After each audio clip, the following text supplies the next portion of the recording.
All right, everyone, we have a hot mic moment from the other day from MSNBC's Joyreid. She was, of course, didn't realize she was being recorded at the time and was lamenting the fact that Biden was starting another fucking war. It's her words. She then, of course, realized her mistake, said, oh shit, and then apologized to the audience. Well, that was very unprofessional of me. I really apologize. Offering no further explanation of her particular comments. It's fairly clear, though, what she was intoning. She's not really worried about the U.S. going to war. I don't think that she cares about Yemeni orphans or kids in Palestine or anything like that. Like, there's no deep-seated care for human life. She is part of that pundit slash wonk class. She's a rich bitch. She doesn't give a shit about that. What she does give a shit about is she has massive Trump derangement syndrome. And apparently she's one of the few leftoids that's cognizant of the fact that if a war breaks out and makes Biden a wartime president, under the current political circumstances, it does not automatically translate into him gaining support. When a population is afraid, they tend not to rock the boat. I don't think that the average American is really afraid of random Middle Eastern countries at this point. Although I would point out that it is in the self-interest of nations like Iran to conduct attacks on the U.S. and antagonize them into a war, because they would bet on the fact that Trump would lose support. I think that they would much rather deal with Joe Biden, because Joe Biden is weak and pathetic and feckless and ultimately does very little. He's incapable of ordering the military in such a way that it's actually an orderly force. Recruitment levels are low. That the military mainly focusing on people's pronouns at this point as opposed to creating people to go and fight and die and kill, which is what a military unfortunately has to be for. It's for fighting people and shooting them and blowing them up and things like that, and preferably preventing your own population from getting shot and killed and blown up. That's the whole point of war. Biden thinks that the point of a military is to grandstand about how progressive the United States is. He's doing this as an offering to the far left woke mob. Trump had a different approach. Trump was very much pro-old-style military doctrine. Keep them at home, but make sure they're goddamn well-trained, and if anyone fucks with us, we just blow them off the face of the earth. That was basically the Trump doctrine. Very Teddy Roosevelt-esque. It worked. And the Middle Eastern nations, and Russia, by the way, they don't want to fucking deal with that. That's why they're trying to start political chaos in the United States. And by the way, there are paid propaganda agents doing so. It's not on Trump's behalf, though. It's to try to stir up a war so that hopefully Biden manages to prevail. Because they would much rather deal with Joe Biden. They don't want to deal with Donald Trump. Donald Trump intimidated the North Koreans. Apparently he claimed to Putin at one point, he bragged about this. He stated that if Putin invaded Ukraine, he'd bomb Moscow.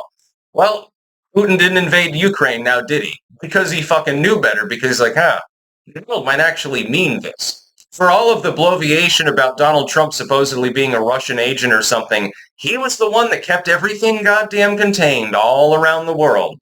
Launched off on a trade war with China. What did they do? Did they ram a U.S. fishing vessel? Did they do butt-fuck anything? No. They sat down and they shut up because they knew who they were dealing with and realized that he's been in Asian boardrooms. Biden's not. Biden's about to visit East Palestine, Ohio, over a year after the train derailment there. He's such a sound leader. Now that the chemicals have mostly dissipated, he'll show up in a hazmat suit, maybe, or something like that. Even Joyreid realizes that it's a bad idea, what Biden is wading into. He's walking into a trap. I mean, possibly knowingly. He's like, I'm going to be a big man and take him behind the woodshed, man. I got the full force of the United States arsenal behind me. The goddamn inbred redneck hick is what Joe Biden is. His family is basically just white trash that happened to wander into money because of its own inherent corruption and connections. Basically, Joe Biden is the Deliverance banjo kid, only elderly. No offense to other hayseeds out there. I'm a bit of a hick myself, but, I like to think that my family is better than the Biden family. Nobody's smoking crack. Nobody's, molesting their own daughter or anything like that. There's some positive points to not being a Biden at this point. Also not in D.C. That's always an advantage. Joyreid is fundamentally correct, though.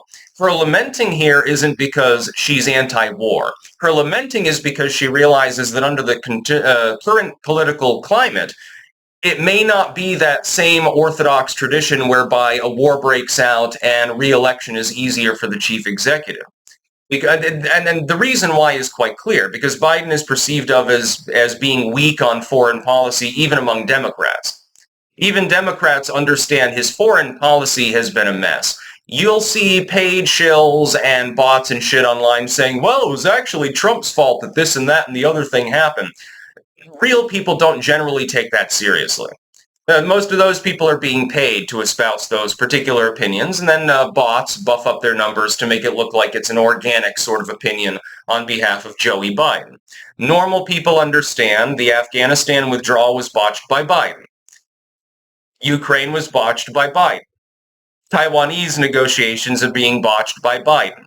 It was Biden's weakness that invited the Hamas attack that caused the current situation in Gaza, thus leading to the situation with Iran, with the Houthis in Yemen, etc., etc., etc. Dead soldiers in Lebanon the other day, several people killed by an Iranian drone.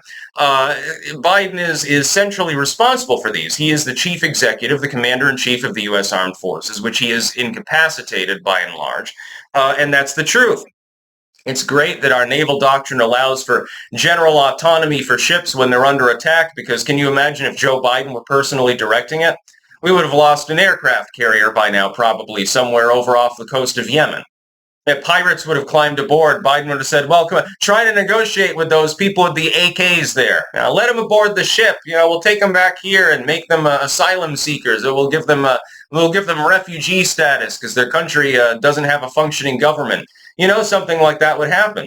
And you brag about it probably on live TV. Well, we just created 12 new patriotic Americans.